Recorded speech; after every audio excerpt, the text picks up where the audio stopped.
भाव का स्वामी यदि दूसरे भाव में बैठ जाए तो ये कैसा परिणाम करेगा? साथियों, कोई भी ग्रह यदि अपने ही भाव में बैठता है तो वो अपने घर को तो डेफिनेटली नुकसान नहीं करता, यानी उस स्थान को वो ऊंचा रखेगा, उसके लिए बहुत अच्छा हो जाएगा। तो दूसरा भाव तो बहुत अच्छा हो जाएगा यहाँ पर, यानी कि ऐसे व्यक्ति बहुत धनी प्रकृति के होते हैं। ऐसे व्यक्ति अपने परिवार की धन संपत्ति को जीवन भर बढ़ाना चाहते हैं, क्योंकि दूसरा भाव परिवार का है। तो ऐसे व्यक्ति धन संपत्ति बहुत अर्जित करेंगे, अपने परिवार की धन संपत्ति को बढ़ाएंगे। व्यक्ति अपने जीवन काल में अच्छी धन संपत्ति भी बनाएगा, और इसी के साथ साथ ऐसे व्यक्ति की वाणी बहुत प्रभावशाली होगी। वाणी का स्थान है, लोगों को मोहित करने वाली वाणी होगी। खासकर ऐसा देखा गया है, यदि चंद्र और शुक्र जैसे ग्रह और इवन बुध भी अगर बैठे हैं यहां पर, तो ऐसी स्थिति बनती है कि व्यक्ति बहुत अच्छा सिंगर हो सकता है।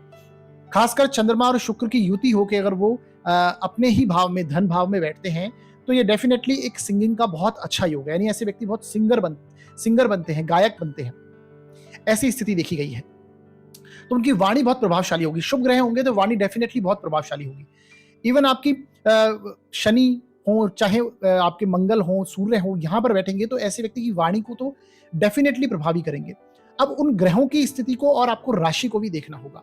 मान लीजिए सूर्य यहां पर बैठे हैं, तो ऐसे व्यक्ति की जो वाणी है बहुत प्रभावशाली डेफिनेटली होगी, पर उसकी वाणी में एक रौब होगा।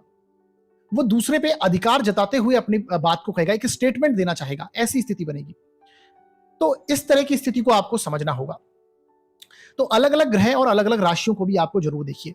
ऐसे व्यक्ति अपने परिवार को तारने वाले और कुल दीपक कहे गए हैं, यानी धनेश यदि धन भाव में बैठ जाता है और तो ऐसे लोगों को कुल दीपक योग ऐसे व्यक्ति के लगता है, यानी अपने परिवार को तारने वाला, अपने कुल को तारने वाला ऐसा व्यक्ति कहा गया है।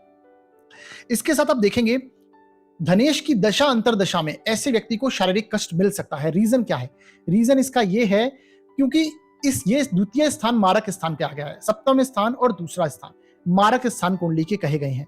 तो जब मारक स्थान के ग्रह की दशा अंतरदशा आएगी तो डेफिनेटली शारीरिक संबंधी कोई ना कोई समस्या ऐसे व्यक्ति को मिलेगी, शारीरिक कष्ट देके जा सकता है। अब ऐसा व्यक्ति किन क्षेत्रों से धन का अर्जन कर सकता है?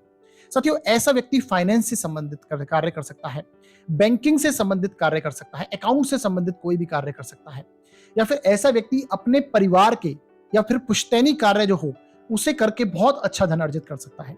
अपने परिवार के काम को आगे जीवन में बहुत आगे लेके जा सकता है, बिजनेस को बढ़ाते हुए देखा गया है ऐसे व्यक्ति को। तो ऐसी स्थितियां बनती हैं अगर ऐसा कार्य करे या फिर ऐसे क्षेत्रों से उसे धन की प्राप्ति अवश्य होगी। अब साथियों देखते हैं, यदि